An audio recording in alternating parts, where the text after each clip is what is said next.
ay kamatis.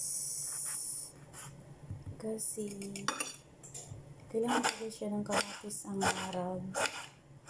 Tapos lalagyan natin siya ng tomato paste. Ganyan.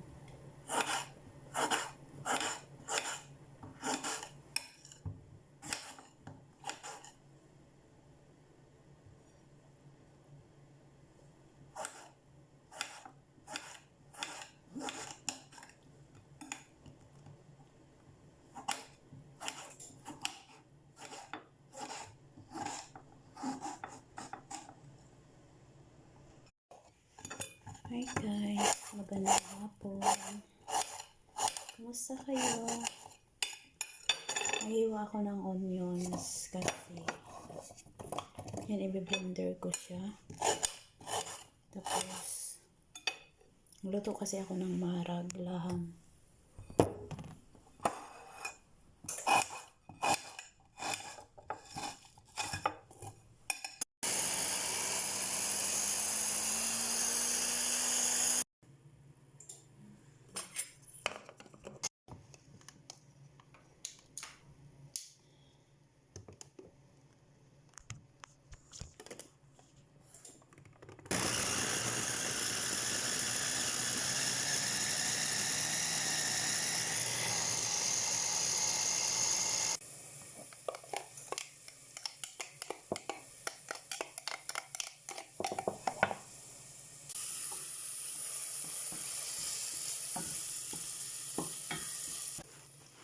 Guys, ang kamatis na akong blender.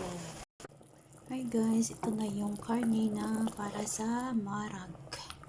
Marag sa Arabic, sa English is salona. I'm cooking marag. I'm cooking salona. This is meat. Then, nilagyan ko siya ng guys, vegetables. Kagaya ng carrots, potato, at saka kusa. Yun lang ang ilagay ko dyan. So, mamaya na siya lagyan guys pag malambot na itong karne. Ayan. So, ang nilagay ko pala dyan una guys is fry ko yung onions at saka garlic.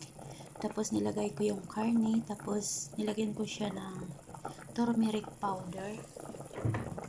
Ito siya. Pagkatapos nilagyan ko siya ng tomato paste, yung kamatis din na blender, tapos nilagyan ng mga ingredients. Ayan guys, tatakpan muna natin. Hi guys, good morning. Welcome back everyday. So shout out po sa inyong lahat guys. Ang lulutuin ko pala ngayon is salona. Salona, name in English. Sa Arabic naman ay marag laham. So, ang ginawa ko po dyan ay i-fry ko lang una yung onions at saka garlic. Tapos, nilagay ko yung karne. Pagkatapos no, nilagyan ko siya ng turmeric powder. Ito yun siya, turmeric powder. Tapos, nilagyan ko siya ng tomato paste at saka tomato na blender. Yung pinakita ko sa inyo. Tapos, yun, nilagyan ko rin siya ng black pepper, asin, at saka ito siya guys, buhar sa Arabian recipe. Tapos kusbara powder, coriander, kusbara powder, ito siya ang tawag. Tapos nilagyan ko rin siya ng konti lang siya na black pepper, sobrang maliit lang. Tapos guys, ayan lang ang ano niya. Ito pa pala, meron pa siyang yan, cinnamon. Cinnamon means darsin powder. Meron din darsin na wood. Kung magluto kayo ng ano yung matchbox, yung darsin wood, ayan o sa picture niya. So, ito siya, powder na ito siya. Kaya, ito siya ay pang marag. So, maraming salamat po guys. At yun, pinakita ko sa inyo, hindi pa yan siya luto ang karne kasi pag malambot na yung karne, ilalagay ko na yung mga vegetables kagaya ng patatas, carrots, at saka yung kusa. So, yun lang ang aking ilalagay.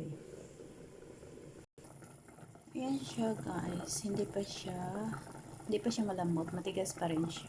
So mamaya-maya muna natin titingnan ulit at mag-prepare muna tayo ng gulay.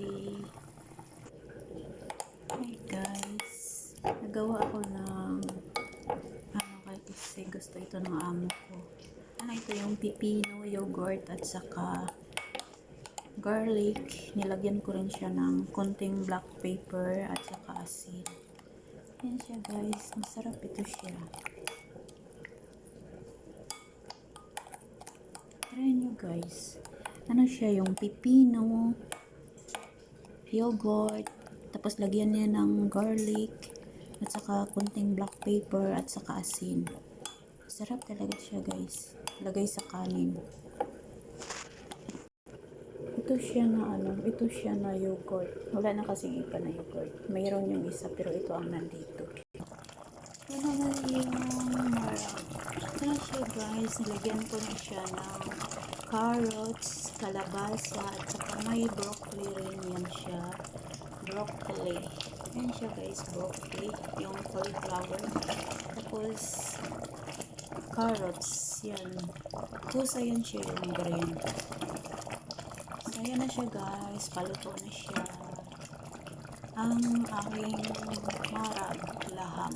Sa English, salona. Kung gusto niyo magawa ng ganito, research lang niyo sa YouTube ang how to make salona or how to make marag laham. Ayan siya guys. Ang aking marag laham. Ito naman yung white rice. Aray ko, ang init. Yan siya ay white rice. Pinakulo ko yung tubig. Tapos nilagay ko yung rice. Tapos yun, kumulo-kulo siya. Tapos inalisan ko na naman ang tubig. So nilagyan ko lang siya ng ganito guys. Kasi gusto rin ng amo ko. Kasi mabango yung rice. Ayan. Ang aking white rice na lotok.